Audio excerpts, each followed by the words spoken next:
All right. All right. So women are leaving. So a big topic today beyond periods and wardrobe malfunctions and nasty DMs is one of the things we were talking on our token team last week about women leaving their careers faster than men. So I just wanted to spend a little bit of time on that because I think it's important to recognize, obviously everyone obviously so many strides have been made around women in the workplace, but there's still some pretty alarming statistics around why women are not getting to or staying at the top. So C-suite level, other high up positions in almost every major company are completely and totally dominated by men. One of the anomalies at Barstool Sports is that our leadership team is actually predominantly and dominantly female.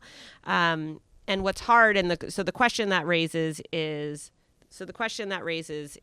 why aren't women high up? Why aren't more women high up in the workplace? What's actually also interesting and somewhat depressing is that before coronavirus and the pandemic, women were already leaving their careers at a rate that was significantly faster than men. So abandoning their career on their way up for personal reasons, for family reasons, for trade-off reasons, for financial reasons. The pandemic and coronavirus has only made that worse. So what leaving the workplace means is that you're out of work, you're not looking for a job. So you are opting out of your career track. Maybe you're deciding to raise a family. Maybe you're supporting your significant other's career. By the time you get to the C-suite, so that's a CMO, a CRO, a CFO, like chief executives, women are leaving their jobs at 3 times the rate of their male colleagues. So in Fortune 500 companies, 25% of C-suite roles are filled by women. 7% of Fortune 500 companies are led by female CEOs. The 25% number, this is pathetic, but actually that's impressive. It didn't used to. That actually has grown substantially, I would say, in the last 5 to 10 years. It's still not 50%, which is honestly where it should be.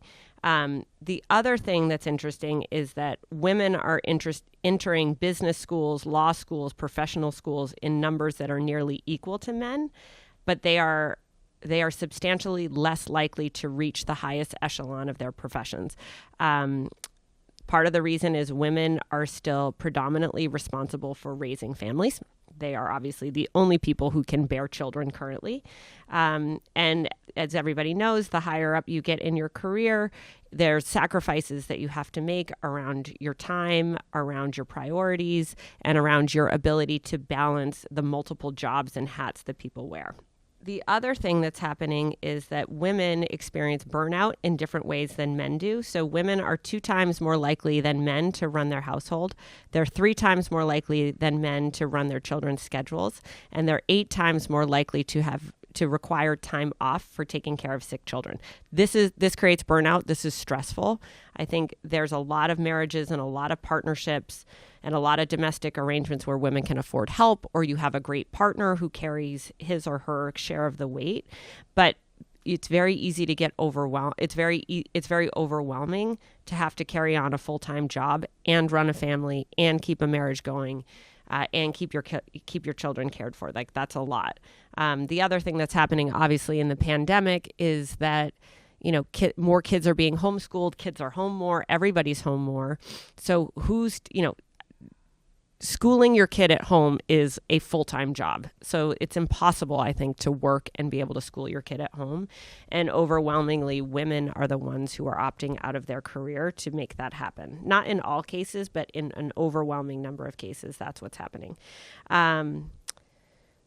The other issue is unconscious bias. So issue number 1 is, so the great news is women are entering the workforce, I think, close to the same rate as men. They're entering higher education at the same rate of men. The challenge is that women are opting out at substantially higher levels of men. And by the time you get to the top of the heap, the percentage of women isn't high enough. It's too low. So obviously, trade-offs, priorities, families, whose career is more important, those things all play into it. Also, unconscious bias plays into it. So one of the things that happens is that there's unconscious bias in terms of the type of people the type of candidates hiring managers are looking for in roles. I think so much has been done to improve this, not just for women, but for minorities, and really just around the visibility and the need for a diverse pipeline of candidates. I think even last year to this year has increased so dramatically, which is a great thing. Performance bias is an unconscious bias that says men are slightly more capable or competent than women are, and women are more capable and competent, and women are less capable and less competent. Men are typically promoted based on potential, and women are promoted on accomplishment. That's actually a really interesting thing. Like, this guy thinks he can do the job. She did the job, which sucks. Think about how much more time it takes to prove accomplishment than it takes to prove potential. I actually think this is kind of true. I always felt like, being a woman in my career, that I was never going to ask for money as aggressively as a man. I was never going to pitch and posture myself as confidently as a man, but I always knew I would work harder, and I would just take the time. I could work fast and I could prove myself. And I think that's hard, because I think that, there's so many statistics. If you have women on your boards, if you have female executives, the data shows your company has an even better chance of being really, really well run. Women, I think there's unique skills and talents and attributes and perspectives that women bring to the table.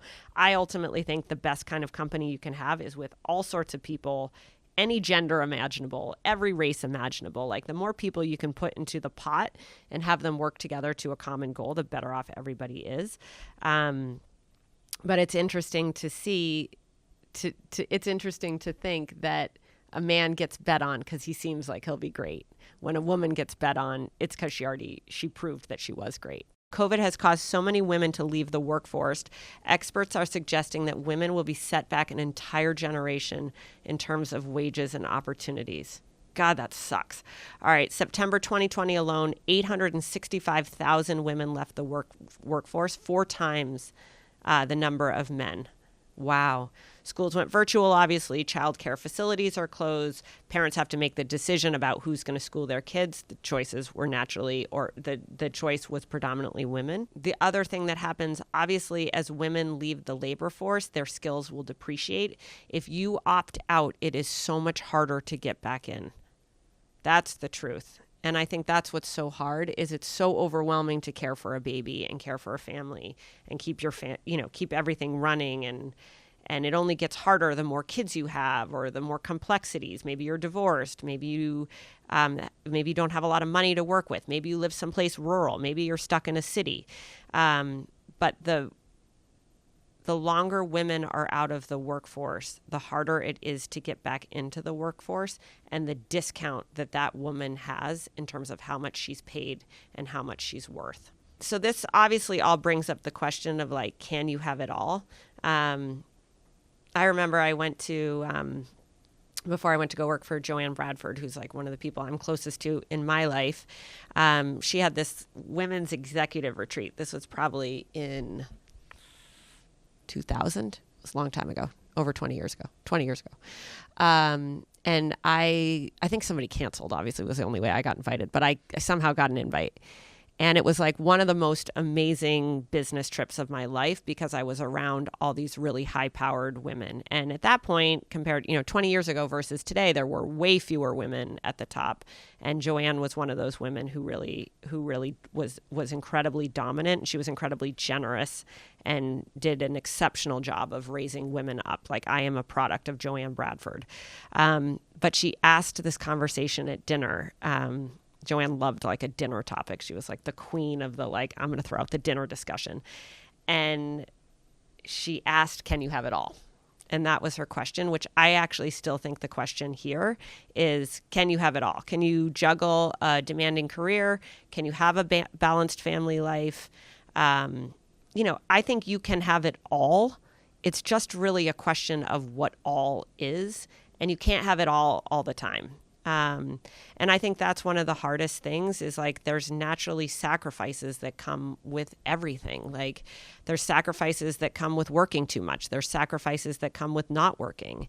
There's sacrifices in friendships, in marriages, in relationships. There's sacrifices in terms of potential. So, I think it's hard. I think it's so funny. You like read like any self-help things, or you talk to people and they're like, just be gentle with yourself. And I think that's also part of this, which is it's hard to want to have it all, and it's hard to try to have it all. I'm still trying to have it all. I don't think I'm doing a great job of it. I think I screw up on it every day. And then I think also the definition of it all kind of changes. You know what I mean? Like, what is having it all for you right now? Like, maybe having it all is having a great relationship, or maybe having it all is like moving up in your career. And I think it changes by sometimes the day, the month, the year. And it's, I think one of the good things, like I'm not a big like new year, new you resolution person, despite what the ad reads say. But I do think like it is important to say, hey, this year my all is this. And I really want to work on my career, or I want to work on my well-being, or I want to work on my health, or I want to work on my family, or I want to work on my mental health, or my confidence, or my skills, or I want to make a change. Because I do think you can be happy. And I think you can be happy at work. I think you can be successful at work. I think you can be successful in your life and outside of work. I think what's hard, though, is if you set yourself to run 5 marathons at once, that can be exhausting and defeating and depleting. So just really, having a good perspective on what all means, and being gentle with yourself to know that you may, in fact, have it all. You just might not have it all at once.